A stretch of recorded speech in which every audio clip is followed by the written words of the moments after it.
oui, j'ai sorti mon t-shirt, je suis le GOAT des échecs pour commenter une partie et analyser une partie pas comme les autres, puisque j'ai joué contre Vadim Rubinstein. Mais vous allez me dire, c'est qui Vadim Rubinstein? Eh bien, c'est dans le titre, c'est le milliardaire qui a créé les championnats du monde auxquels on est en train de participer. C'est-à-dire que c'est le gars qui a organisé, qui a sponsorisé le tournoi, qui a aussi sponsorisé 2 équipes. Il est milliardaire, en gros, il est fan d'échecs, il a toujours rêvé d'être champion du monde. Du coup, qu'est-ce qu'il a fait? Il a créé son propre championnat. Derrière, il l'a fait valider par la FIDE. La FIDE a dit que c'était un championnat du monde. Et il a fait des règles spéciales avec 4 joueurs professionnels, une féminine et un joueur amateur pour pouvoir jouer dans une équipe. Et donc, il joue au dernier échiquier. Et dans son équipe, il y a Hikaru Nakamura, Yann Nepomniachtchi, Maxime Vachier-Lagrave, Ali Rosa Ferrugia. Il a pris tout le top mondial. Il les a mis dans une équipe. Et il joue dans cette équipe. Et moi, je dois l'affronter. Je dois le battre pour que notre équipe derrière, eh bien, elle fasse un résultat. Il faut que je sois grand. Il faut que je montre que contre l'argent, eh bien c'est les échecs qui sont meilleurs. Et il me joue en premier coup, C4. Et moi, j'ai 2 options. Je me dis, Vadim, il est quand même préparé par Nakamura. Parce qu'en plus, il y a eu la nuit entre les deux. C'est-à-dire qu'il a vraiment eu le temps de se préparer. Dans l'autre partie, j'avais joué avec E5, G3, D5, cavalier F6, fou G2, tac, tac, tac. Les trucs comme ça, j'avais joué avec cavalier B6, j'avais joué ça, donc je me dis, c'est sûr qu'il a regardé ma game. Je me suis dit, c'est sûr qu'il a regardé ma game, et donc je vais changer, et je vais jouer F5.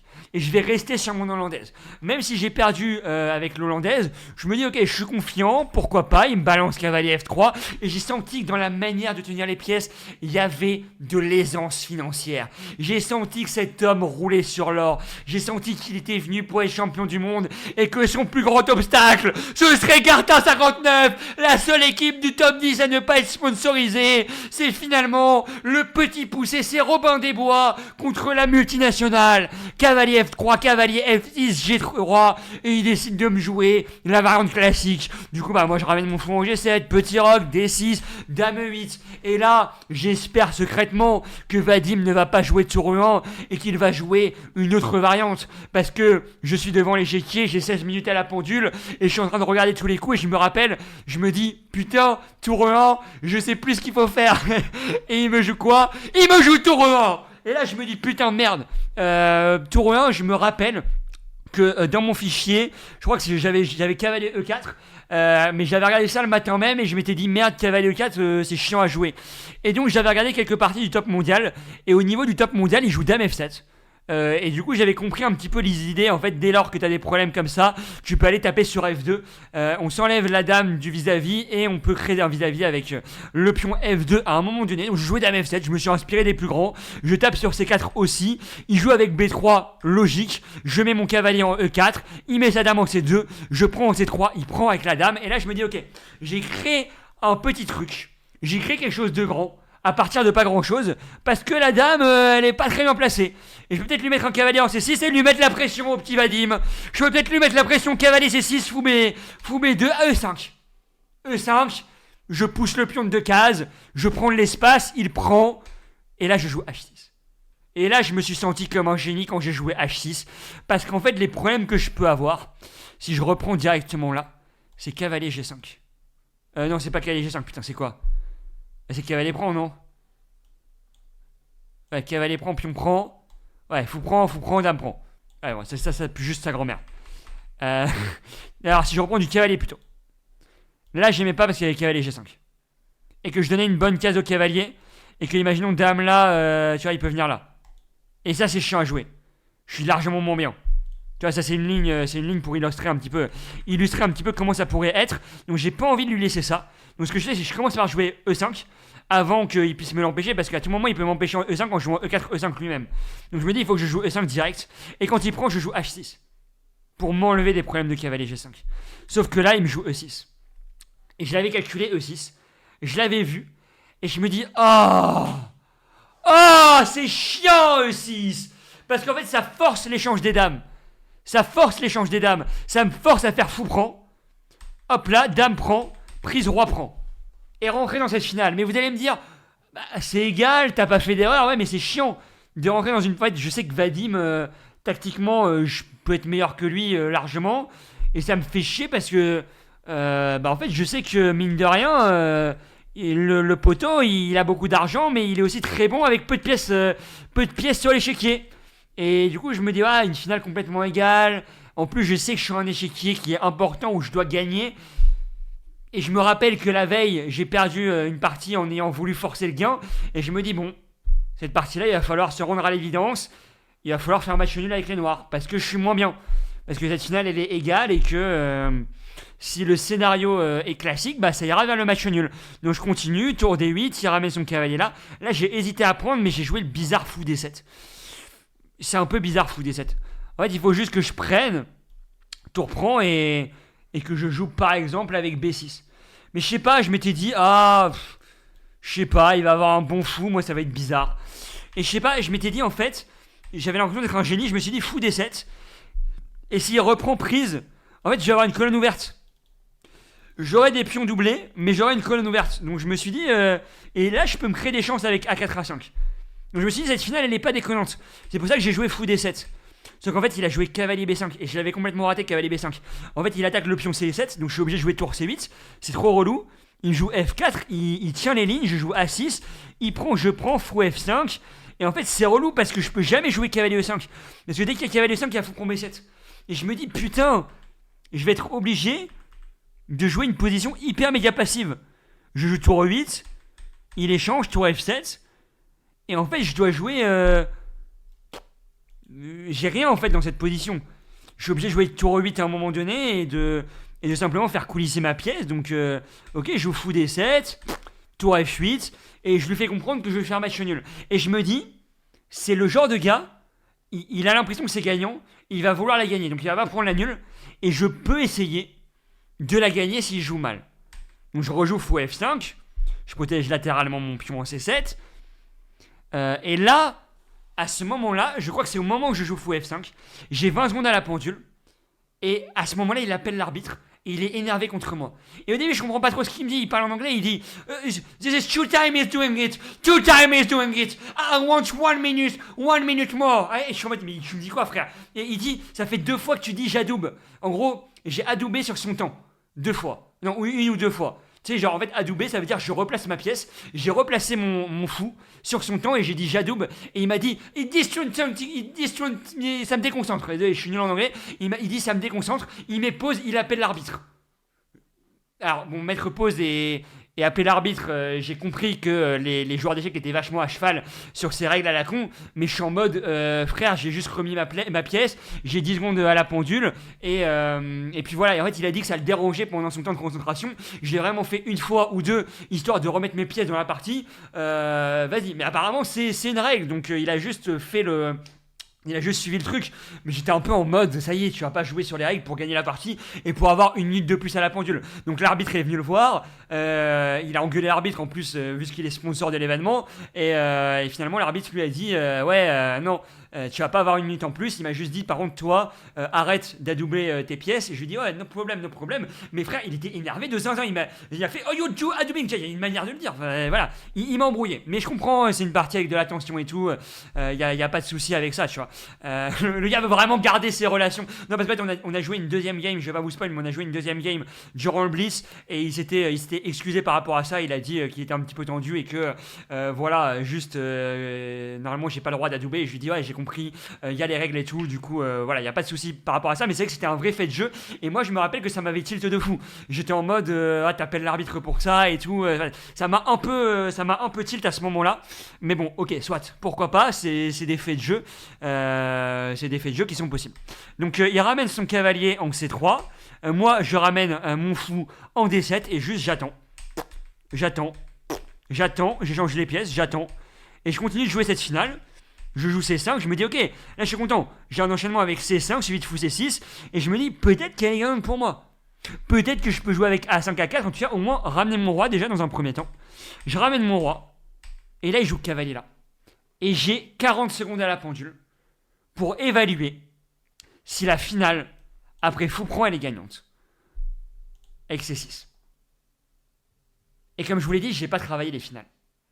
Et là je suis à un moment où c'est hyper dur pour moi parce que je ne sais pas évaluer cette position. Parce que je me dis, il y a un monde où il a une majorité, Il va réussir à ramener le roi et c'est moi qui me fais baiser et qui me prend un pion passé, tu vois.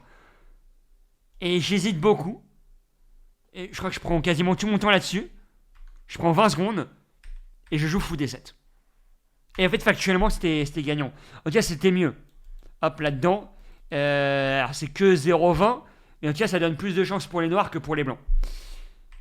J'aurais eu plus de chances de la gagner quand je joue en fou D7, qui est un coup un petit peu plus passif. Il ramène son roi.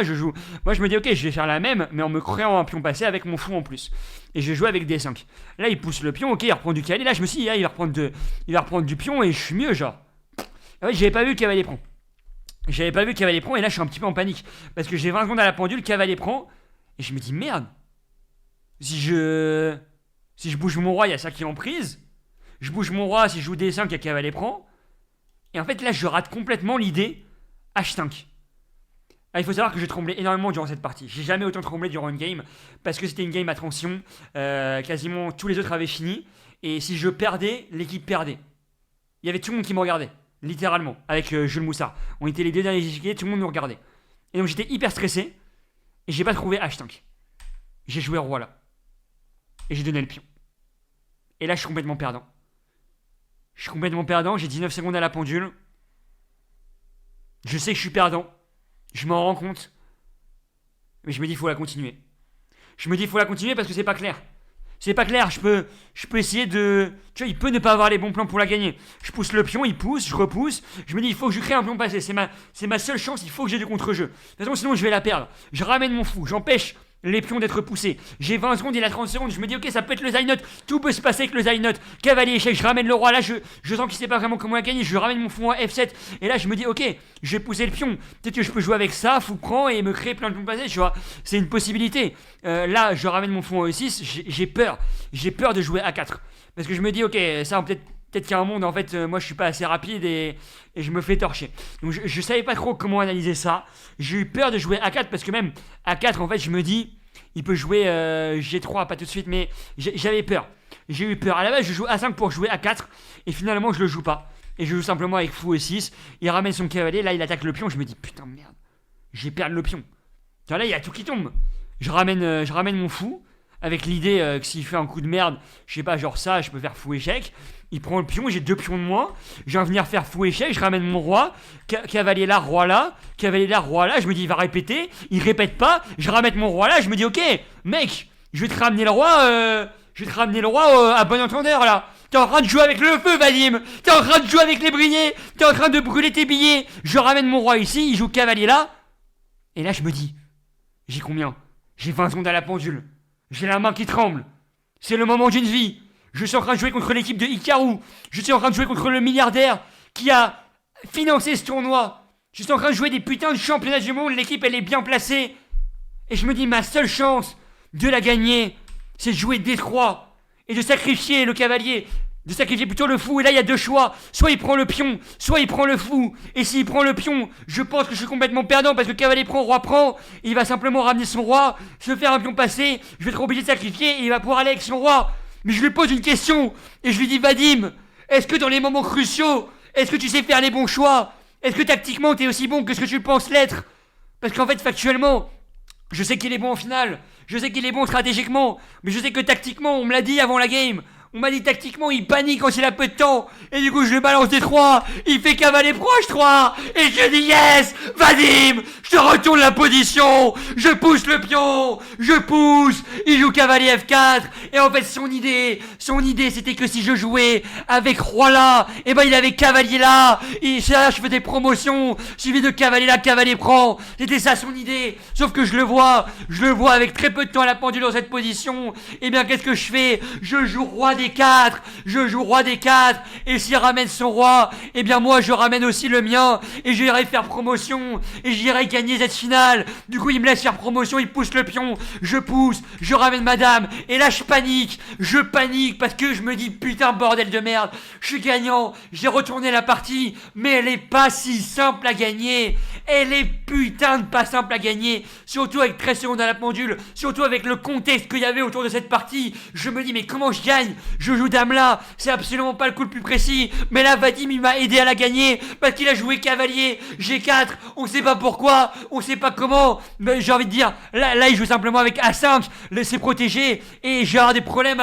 c'est hyper chaud à jouer avec les noirs, c'est hyper méga dur, il faut être hyper méga précis, mais Vadim il craque, Vadim il joue cavalier G4, je prends le pion, il ramène le cavalier, je fais dame H5, et derrière je récupère le cavalier, dame échec, et voilà, et derrière je ramène mon roi, je viens de faire des échecs, je m'amuse avec la marchandise, je lui dis Vadim, l'année prochaine c'est mon équipe qu'il va falloir sponsoriser, je joue dame C7, je sacrifie la dame, je viens prendre les pions, je les prends tous, il abandonne, et je suis là, et je reviens d'entre les morts, je gagne cette partie d'une main de maître, magnifiquement, c'est mon plus gros clutch aux échecs, au vu du contexte, au vu de la partie, au vu de tout, on joue contre la meilleure équipe du tournoi, j'ai une partie où je suis perdant, et je reviens de Hong Sezou, avec un piège de Hong Sezou, mais un piège qui marche, je suis allé chercher l'homme, plutôt que d'aller chercher au niveau théorique, au niveau purement positionnel, il faut aller chercher l'homme derrière le joueur, il fallait aller chercher le milliardaire derrière le joueur d'échecs, il fallait qu'il pense à ses billets durant quelques instants, il a dit putain de merde, j'ai sponsorisé un tournoi et j'ai perdu contre un lunetteux bigleux, qui vient avec une équipe où on se dit putain, ils ont même pas de sponsor alors que moi j'ai sponsorisé 2 équipes. Eh bah oui, aujourd'hui c'est la maturité, aujourd'hui c'est une leçon que j'ai proposée, une magnifique partie. Une magnifique partie avec plein de rebondissements comme on les aime. Et du coup, j'ai gagné. Et comme je vous l'ai dit ensuite, bah voilà, pas de problème par rapport au petit truc du Jadoub. C'est anecdotique. Il avait l'air très sympa. Et puis, de toute façon, comme je l'ai dit, quand on est dans des moments de tension sur des games comme ça, je l'ai vu dans d'autres parties. Bah, des fois, voilà, quand t'appuies mal ou quand il y a un truc sur les règles et tout, je peux comprendre. Tu vois, t'es concentré. L'autre, il te dit Jadoub. Je comprends. Mais moi, c'est vrai que sur le coup, ça m'avait tilt. Et du coup, ça m'avait encore plus donné envie de la gagner. Et du coup, je suis très content de l'avoir gagné. Vadim d'ailleurs a pris sa revanche sur le Blitz. J'ai fait une grosse erreur dans l'ouverture et il m'a massacré. Donc voilà, d'ailleurs ils ont gagné le championnat du monde Blitz. Mais voilà, l'équipe a perdu d'ailleurs après ce match-là, mais on n'était pas loin de faire égalité contre les futurs champions du monde Blitz. C'est pas grave, on a perdu 3,5 à 2,5, me semble-t-il.